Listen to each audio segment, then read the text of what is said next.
Saudara, yang juga menjalani relaksasi mulai hari ini adalah pusat perbelanjaan di ibu kota.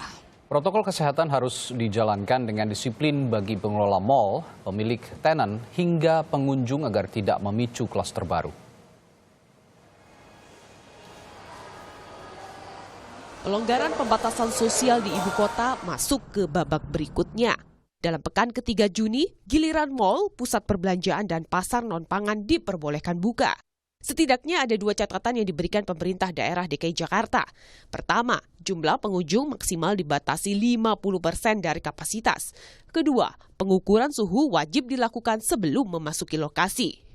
Belajar dari sektor transportasi dan pasar tradisional, prinsip jaga jarak dijaga betul. Beragam teknologi tanpa sentuh dipersiapkan bagi pengunjung.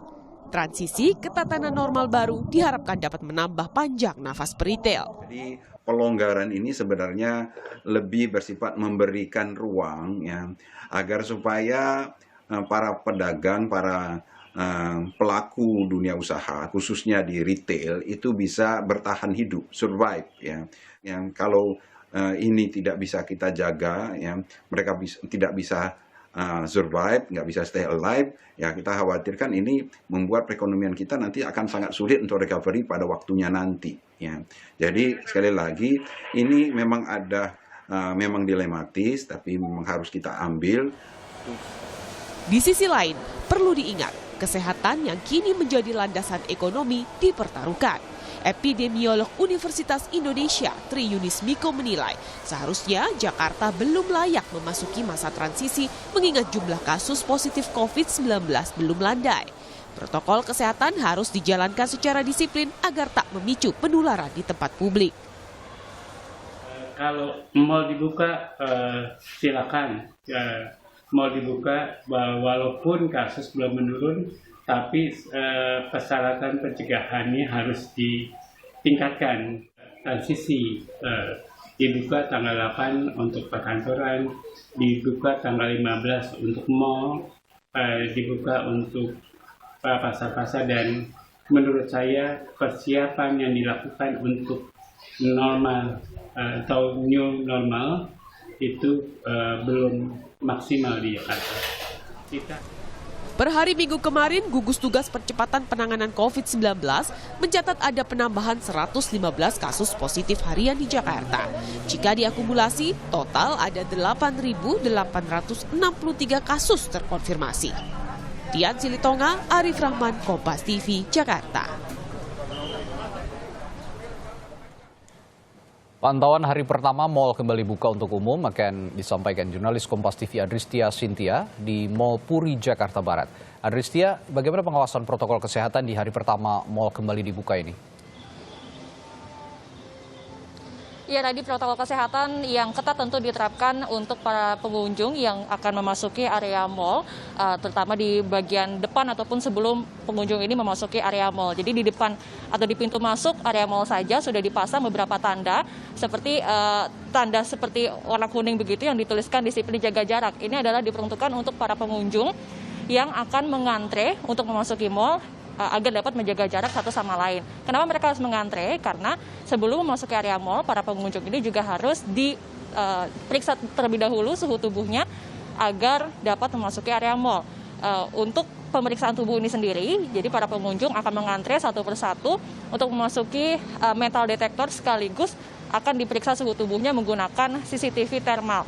Jadi dari jarak jauh mereka dapat diperiksa suhu tubuhnya, dan jika mereka dalam suhu tubuh yang aman, begitu di bawah 37,5 derajat, mereka dapat masuk ke area mal.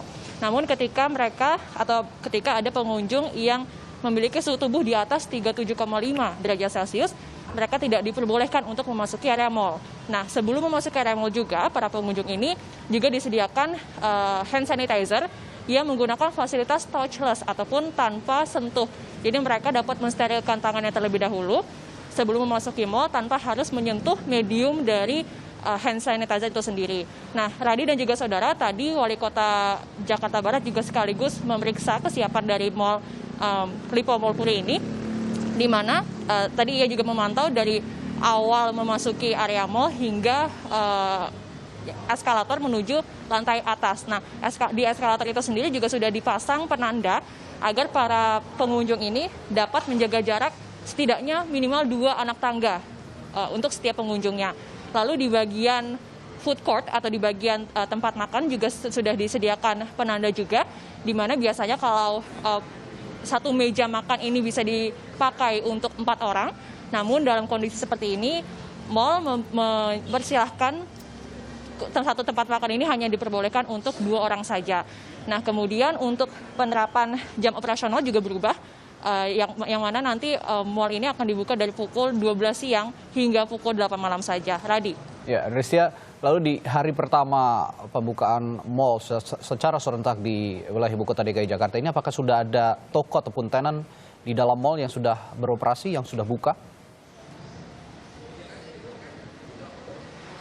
Ya, tadi untuk toko-toko ataupun tenan-tenan yang buka di dalam mal ini memang hanya yang diperbolehkan oleh pemerintah saja yang sudah buka. Ada beberapa tenan ataupun toko yang masih belum buka, seperti sinema, kemudian ada toko mainan anak, ada gerai pijat, tempat fitness atau gym, dan juga karaoke. Jadi memang kalau untuk salon, seperti salon itu hanya bisa menyediakan jasa untuk potong rambut saja, jadi tidak diperbolehkan untuk ada seperti massage dan juga lain sebagainya.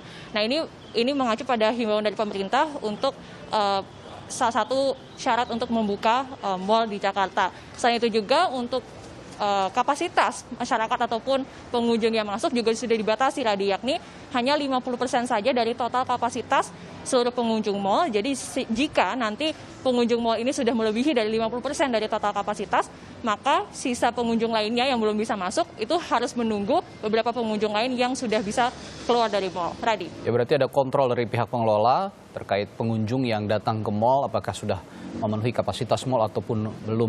Dan satu lagi, Adristia, informasi sebelumnya bahwa ada tenan ataupun toko di mal yang yang harus menjalankan aturan buka di hari tanggal genap dan juga tanggal ganjil. Ini tidak diperbolehkan seluruhnya buka. Apakah aturan itu saat ini sudah diberlakukan di Mall Puri? Hingga saat ini tadi informasi yang kami dapat dari pengelola ataupun dari pihak Lipo Mall Puri, ini seluruh mall yang memang diperbolehkan, seluruh tenan maksud kami, yang memang sudah diperbolehkan oleh pemerintah untuk buka, ini memang sudah buka. Namun pantauan kami tadi di atas memang belum semuanya buka karena belum pukul 12 siang, sehingga operasional mal juga belum dimulai, sehingga masih ada beberapa mal yang tutup pintunya, beberapa tenan yang tutup pintunya. Tapi memang jika mengacu pada pernyataan yang kami dapatkan dari pihak pengelola mal, beberapa ataupun seluruh tenan yang memang diperbolehkan untuk buka oleh pemerintah, seperti yang 6, kecuali 6 yang saya sebutkan tadi, itu masih diperbolehkan untuk dioperasikan, Radi. Ya, tentu saja nanti evaluasinya akan tampak pada sore hari, apakah penerapan pembukaan mal di saat transisi PSBB ini efektif untuk mencegah penularan virus corona atau tidak. Terima kasih, Adristia Sintia melaporkan langsung dari Mall Puri di Jakarta Barat. Saudara, sebelumnya Asosiasi Pengusaha Pusat Belanja Indonesia meyakinkan bahwa para karyawan mal telah dilengkapi dengan alat penunjang protokol kesehatan. Rapid test akan dilakukan jika diperlukan. Ya, tentunya kita akan melakukan rapid test di mana diperlukan ya. Saat ini kami terus mengawasin karyawan kami untuk mereka tetap menjaga kedisiplinan, terus juga kebersihan itu yang kami haruskan ya. Kemudian juga malahan di kantin kami sendiri itu kantin karyawan juga diaturnya seperti restoran di dalam mall ya. Jadi kami sudah pilah-pilah sehingga tempat duduk